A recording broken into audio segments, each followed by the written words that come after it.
Hi friends, welcome to tech travel Telugu. Friends, చాలామంది ఈ మధ్య కామెంట్స్ అయితే చేస్తూ ఉన్నారు. రీసెంట్గా లాంచ్ చేసిన హీరో ఎక్స్ట్రీమ్ 125R కొనుక్కోవాలా, టీవీఎస్ రైడర్ 125 కొనుక్కోవాలా, ఒక వీడియో చేయమని చెప్పేసి ఈ వీడియోలో ఈ రెండు వెహికల్స్ మధ్య ఉన్న డిఫరెన్సెస్ ఏంటో క్లియర్గా డిస్కస్ చేద్దాం. మీరు స్కిప్ చేయకుండా లాస్ట్ వరకు చూడండి. ఫ్రెండ్స్, టీవీఎస్ రైడర్ 125 అయితే నేను రైడ్ చేశాను. చాలా వీడియోస్ అయితే ఆల్రెడీ మన ఛానల్లో ఉన్నాయన్నమాట. హీరో ఎక్స్ట్రీమ్ 125R అయితే నేను ఇంకా రైడ్ చేయలేదు కాబట్టి ఆ వెహికల్ ఎలా ఉండిద్ది ఏంటనేది నేను మీకు ఎగ్జాక్ట్గా చెప్పలేకపోతున్నాను. స్పెసిఫికేషన్స్ పరంగా డిఫరెన్సెస్ ఏమున్నాయి, అలాగే ఏది బెస్ట్ స్పెసిఫికేషన్స్తో లభిస్తుంది అనే దాని గురించి ఈ వీడియోలో డిస్కస్ చేద్దాము. రైడర్ 125లో 3 valves air plus oil cooled engine అయితే ఇచ్చారనమాట. ఎక్స్ట్రీమ్ 125Rలో 2 వాల్వ్స్ ఎయిర్ కూల్డ్ ఇంజిన్ అయితే ఇచ్చారు. సో మీకు రెండు కూడా 125cc ఇంజిన్సే.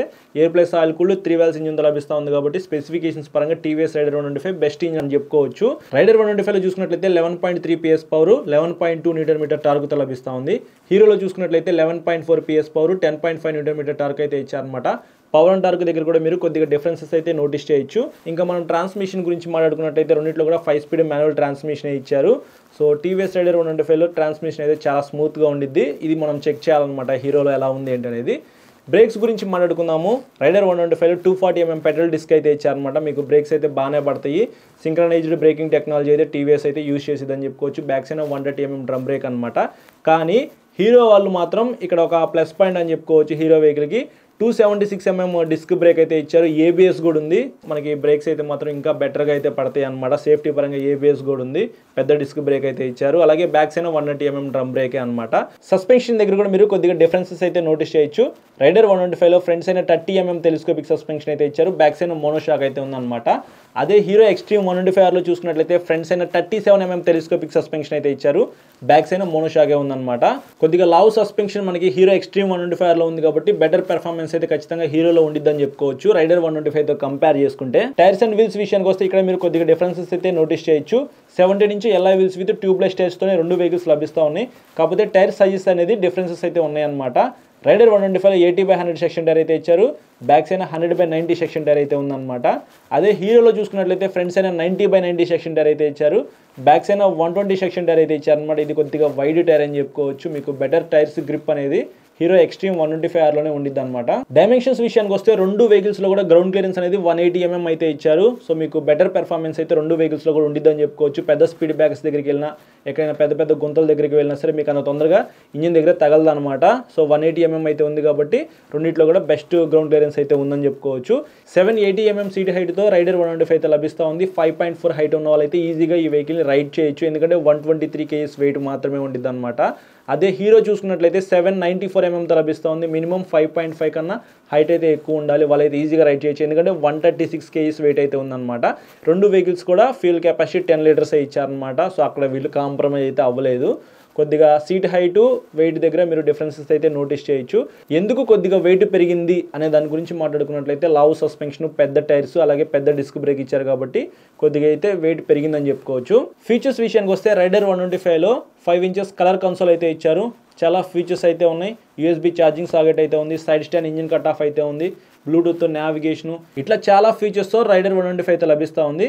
కానీ ఎక్స్ట్రీమ్లో చూసుకున్నట్లయితే ఫుల్లీ డిజిటల్ కన్సోల్ అయితే ఇచ్చారనమాట. అది కలర్ కన్సోల్ ఏమి కాదు, నెగిటివ్ కన్సోల్ అని చెప్పుకోవచ్చు. డే టు డే లైఫ్లో ఏవైతే ఇంపార్టెంట్ ఫీచర్స్ ఉంటాయో అవన్నీ అందులో ఉన్నాయన్నమాట. క్లాక్ అవ్వచ్చు, ట్రిప్ మీటర్స్ అవ్వచ్చు, అలాగే మనకి ఏబిఎస్ ఇండికేటర్ కానీ, లో ఫ్యూల్ వార్నింగ్ లైట్ కానీ ఇట్లాంటి ఫీచర్స్ అయితే ఉన్నాయన్నమాట. ఫీచర్స్ పరంగా చూసుకున్నట్లయితే టీవీఎస్ రైడర్ 125 ప్లస్ పాయింట్ అని చెప్పుకోవచ్చు. చాలా ఫీచర్స్ అయితే అందులో ఉంటాయి. ఈ రెండు వెహికల్స్ మధ్యన ఉన్న టాప్ స్పీడ్ విషయానికి వస్తే 90+ అయితే ఈజీగా వెళ్ళగలవు. 3 digits వెళ్ళారనుకోండి మీకు కొద్దిగా వైబ్రేషన్ వచ్చే అవకాశం అయితే ఉంది. నేను రైడ్ చేసేటప్పుడు చెప్తాను ఎక్స్ట్రీమ్ది వైబ్రేషన్స్ ఉన్నాయా లేదా అని చెప్పేసి. మైలేజ్ విషయానికి వస్తే 125cc కాబట్టి 50 కిలోమీటర్ల దాకా మీరు ఎక్స్పెక్ట్ చేయొచ్చు. 50-55 మధ్యలో అయితే మీకు మైలేజ్ వచ్చే అవకాశం అయితే ఉంది. కలర్స్ విషయానికి వస్తే రైడర్ వచ్చేప్పటికి 4 కలర్స్లో లభిస్తూ ఉంది. ఎక్స్ట్రీమ్ వచ్చేప్పటికి 3 కలర్సే ఇచ్చారనమాట. సో మీకు నచ్చిన కలర్ అయితే మీరు పర్చేస్ చేయొచ్చు. ప్రైస్ విషయానికి వస్తే రైడర్ 125 వచ్చేప్పటికి 1,25,000 రూపీస్ దాకా అయితే ఉందన్నమాట. కొన్ని షోరూమ్స్లో ప్రైస్ అయితే ఎక్కువే అమ్ముతూ ఉన్నారు, డిమాండ్ అనమాట. So 125cc best vehicle. But extreme వచ్చేటప్పటికి ఏబిఎస్ వేరియంట్ 1,12,000 రూపీస్ దాకా అయితే ఉందన్నమాట. ఇది ఆన్లైన్ ప్రైస్ అని చెప్పుకోవచ్చు. నాకు తెలిసి ఇంకొక 2-3,000 రూపీస్ ఎక్కువ పెట్టినా సరే 1,15,000 రూపీస్ లోపే మీకు డిస్క్ వేరియంట్ ఎక్స్ట్రీమ్ 125 అయితే లభించే అవకాశం అయితే ఉంది. ఫ్రెండ్స్, చూసారు కదా రెండు వెహికల్స్ మధ్య ఉన్న స్పెసిఫికేషన్స్ పరంగా డిఫరెన్సెస్ ఏంటో. ఇప్పుడు అసలైన డౌట్ ఏంటంటే ఏ వెహికల్ కొనుక్కుంటే బెస్ట్ అనే దాని గురించి మాట్లాడుకున్నట్లయితే దగ్గరగా మీరు 13,000 రూపీస్ అయితే సేవ్ చేసుకోవచ్చు అనమాట ఎక్స్ట్రీమ్ 125R కొనుక్కుంటే. ఎందుకంటే ఇది 1,12,000 రూపీసే ఉంది, అది 1,25,000 రూపీస్ అయితే ఉందన్నమాట. మీరు మనీ సేవ్ చేసుకోవడంతో పాటు మీకు మంచి టైర్స్ అయితే వస్తున్నాయి, పెద్ద డిస్క్ బ్రేక్ అయితే వస్తుంది, మంచి సస్పెన్షన్ అయితే వస్తుంది, అలాగే మొత్తం LED lights.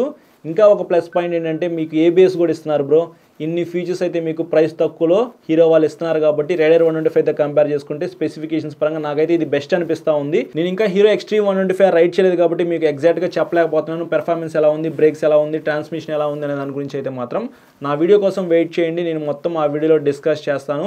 As of no specifications పరంగా చూసుకున్నట్లయితే ఎక్స్ట్రీమ్ 125R అయితే చాలా బాగుందన్నమాట. ఎవరైనా 125cc ఒక వెహికల్ కొనుక్కోవాలి అని అనుకుంటే మాత్రం వెయిట్ చేయండి మన వీడియో కోసం. లేదు నేను ఖచ్చితంగా కొనుక్కుంటాను బ్రో, నాకు అవసరం ఎమర్జెన్సీ అని అనుకుంటే మాత్రం రైడర్ 125ని స్కిప్ చేసేసి మీరు ఆ వెహికల్ అయితే కొనుక్కోవచ్చు. ఎందుకంటే ఏబిఎస్ ఇస్తున్నారు అనమాట, సేఫ్టీ పరంగా ప్లస్ పాయింట్, మంచి టైర్స్ అయితే ఇస్తున్నారు, కొద్దిగా గ్రిప్ అయితే ఉండిద్ది అనమాట, అన్ని ఎల్ఈడి లైట్స్ అనమాట, కొద్దిగా బ్యాటరీ కూడా సేవ్ చేసుకోవచ్చు. కిక్ రాడ్ కూడా ఇస్తున్నారు, చెప్పడం మర్చిపోయాను. హీరోలో కిక్ రాడ్ కూడా ఇచ్చారనమాట, అందుట్లో అది మిస్ అయిందని చెప్పుకోవచ్చు.